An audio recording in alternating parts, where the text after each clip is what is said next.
Good morning, everybody. This is Marty here from Fortune Fitness, powered by ECTP and Exercise Lab. And on today's show, I want to talk about knee injury, possible rehabilitation exercises you could use during the time that you're out, and just simple coping mechanisms. Because what I found was when I hurt my knee, I wasn't able to train, and even upper body, I didn't want to train it as much because I just felt weak. I felt like I couldn't do much. So it was extremely inhibiting, to be honest. So what I want to get into is, first off, is with the knee, you have your quadriceps, you have your hamstrings, you have your adductors, and you have at the side, at the right hand side of, or left hand side, depending on which leg you're looking at, on the very outside laterally, you also have your TFL as well, which is huge. Everyone hears about torn TFL and stuff like that as well. You also have the calf connecting to it, and then you have muscles like the tibialis anterior on the front of the shin, which also connect to the knee as well. You don't need to know about this. These are not important. You don't. All you have to worry about is the different movements that we will talk about. So one thing everyone seems to forget, or including myself, I do it myself, is we don't train certain movements. So like moving your legs laterally, for example, which is called abduction, or bringing your legs together, adduction, or simple using, it may seem like it's not important, but moving your foot upwards, your toes up to the sky, which is called dorsiflexion. Everyone will train the calf, but nobody will really train dorsiflexion or any of the other movements of the ankle. But these muscles do go up, and they do go up towards the knee.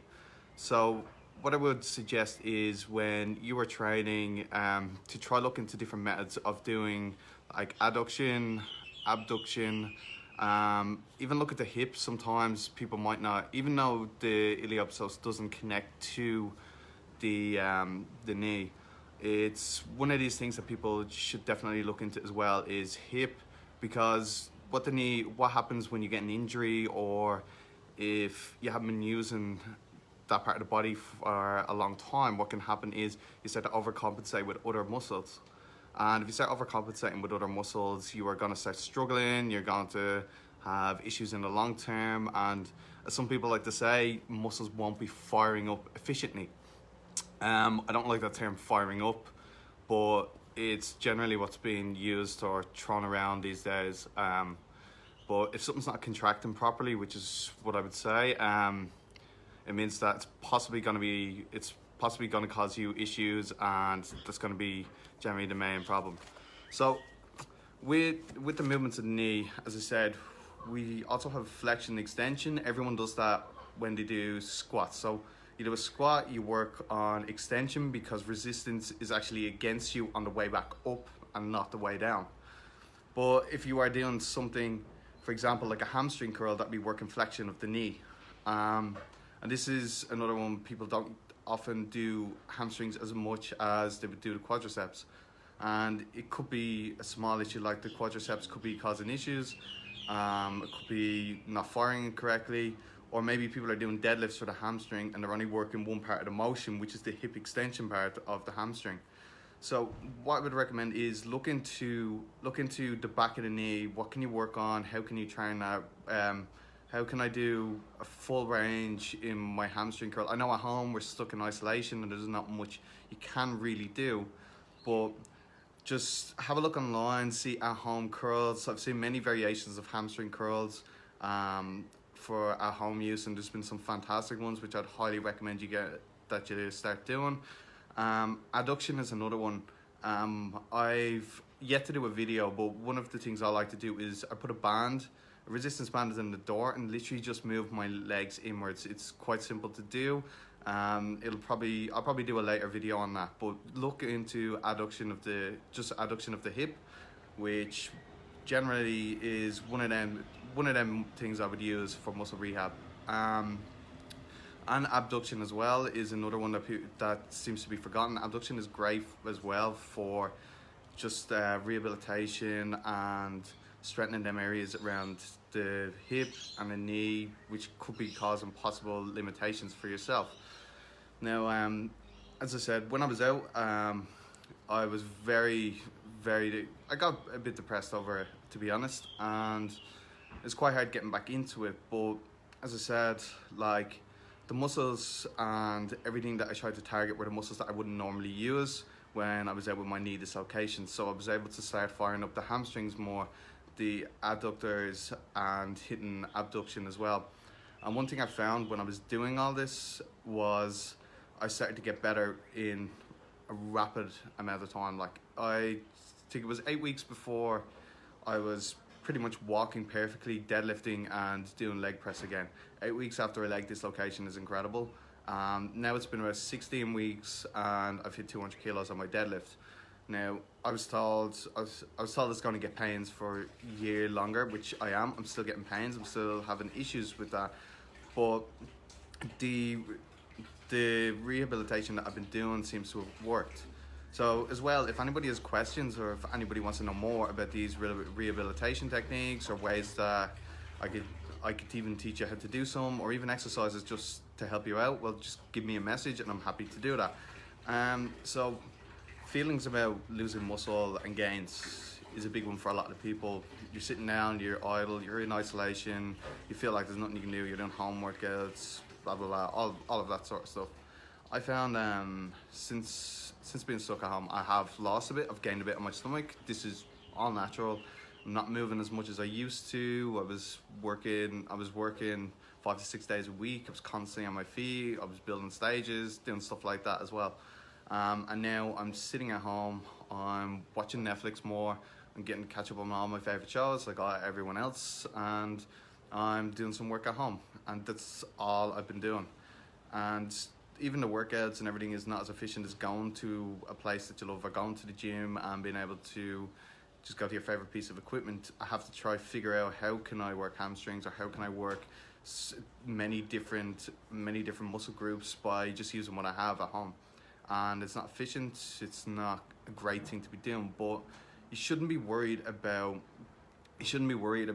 these issues. You shouldn't be worried about losing muscle mass. You shouldn't be worried about gaining a bit of fat, because once this is over, muscle memory, you will put it all back on quite quickly with muscle memory. And if you train efficiently, you will get back to the way you were very, very fast. But it shouldn't be something to depress me, but it shouldn't be one to depress you. You should try find something else to do. You should read a book. You should do some skills. I don't know, whatever it is you want to do. Just this time now shouldn't just be for watching Netflix. This time should be do your own goals. Start working on yourself, you know? Some self-improvement, personal development, whatever you want to do. And like, I want to talk about as well rest and rehabilitation, right? The difference between them, right? When you're out and you consider rest, people generally, they say rest 6 to 8 weeks or whatever, right? But in that time during rest, you should also be doing some rehabilitation involved. It's not all rest, it's only rest during the first few weeks, maybe 2 weeks, because you've done some severe damage to whatever part of the body it is. But you need to take that rest and then start working it as quick as possible so it doesn't get stiff, so you don't start losing muscles, so you don't go through muscle atrophy. The idea of rehabilitation is to bring you back up to the same level that you were at. It's all about strength training and giving you the strength to be able to walk, if it's your knee, if it's your ankle, if it's an arm, being able to just bring your arm over your head again. You won't get to them levels and you will start having issues with muscles overcompensating and having other issues. So what I'm saying is, for rest, take 1 to maybe 3 weeks. 3 weeks tops.